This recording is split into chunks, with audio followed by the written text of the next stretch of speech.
William Hutchison, Armenia Colombia Realty for Expats and Salento Colombia Realty.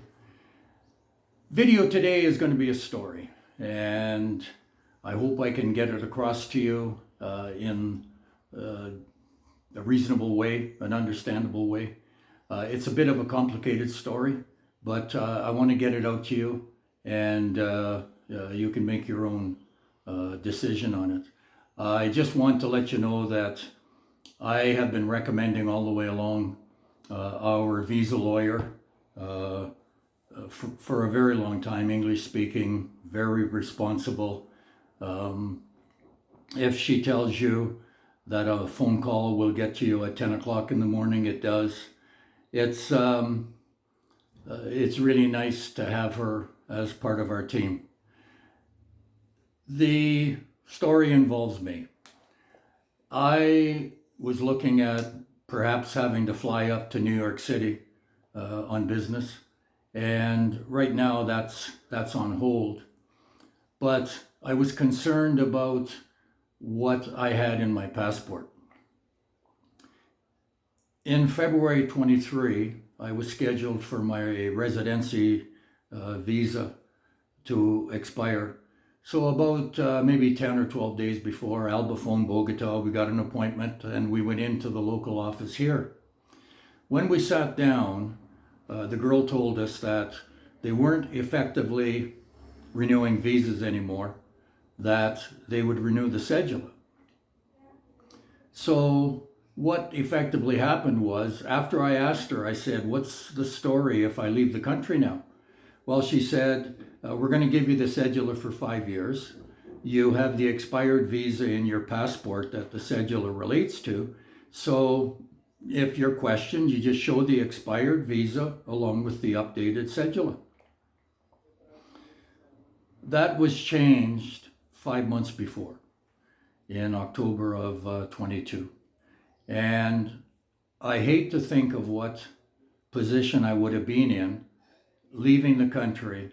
I may not even have been able to get out, but coming back in and telling an immigration officer that story, the chance that he found it believable would be questionable. So I reached Maria. She suggested that I apply for the traspaso visa, which basically just extends the residential.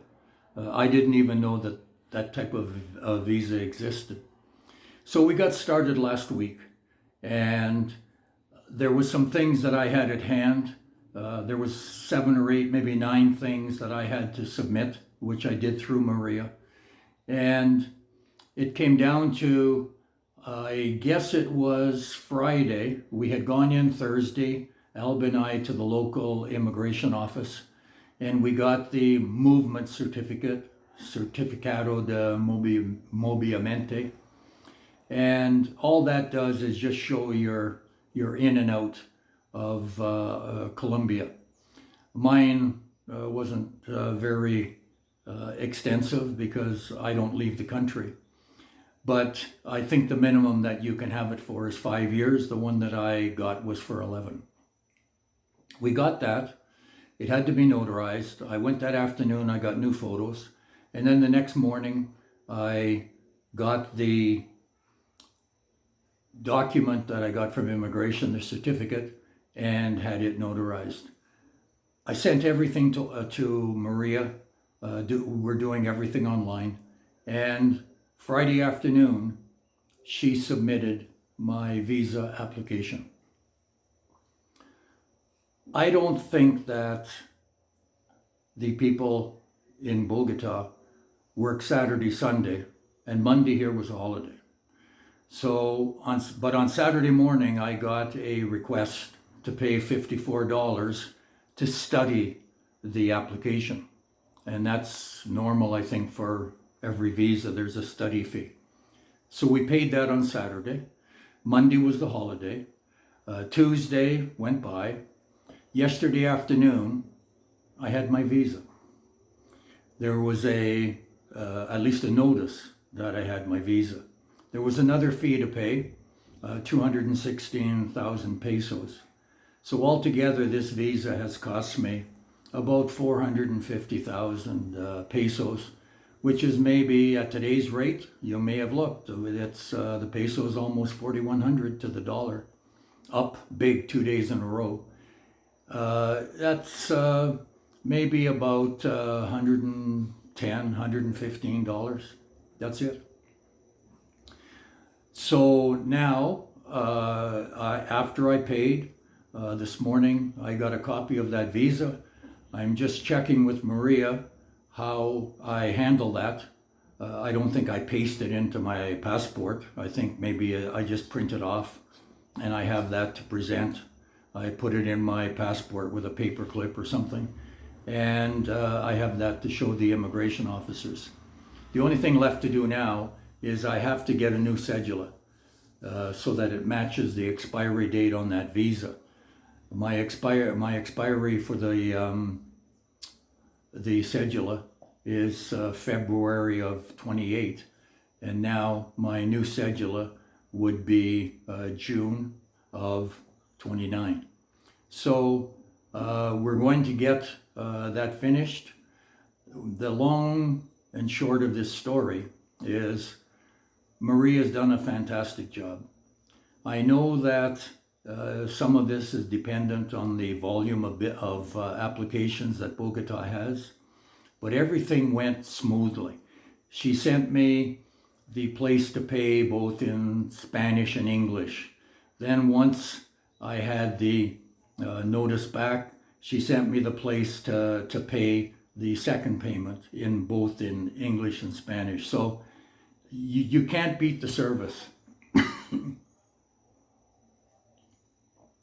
A little Colombian coffee, very hot, love it. So that's the story for today, and my recommendation, excuse me, is to use Maria.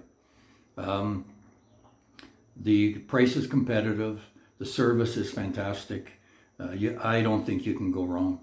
I mean, how can you expect to get a visa from maybe hitting someone's desk on Tuesday morning when the application only went in at the end of the business day before, and then 36 hours later you have it. I mean, it's just fantastic service. So that's it for today. Maria's contacts, just get a hold of me and I'll send them to you. And it doesn't matter either if you are considering a visa out October, November. Just give her a call, and at least you'll have any concern cleared up by her. Bear in mind, the visa situation here is pretty fluid. They make changes and you really don't know about them. I mean, in my case here, this officer in the immigration area should have been aware of that change in October and that I had to get a traspaso visa. It wasn't just a renew the cedula. So you have to be careful. You have to have knowledgeable people. You can do it yourself, but I think it's going to be a headache. It's not worth the savings I don't think that you're going to have, but that's a decision that you have to make. Have a great day. William Hutchison, Salento, Colombia Realty, Armenia, Colombia Realty for expats. Own them both with Alba, my wife. Have a great day.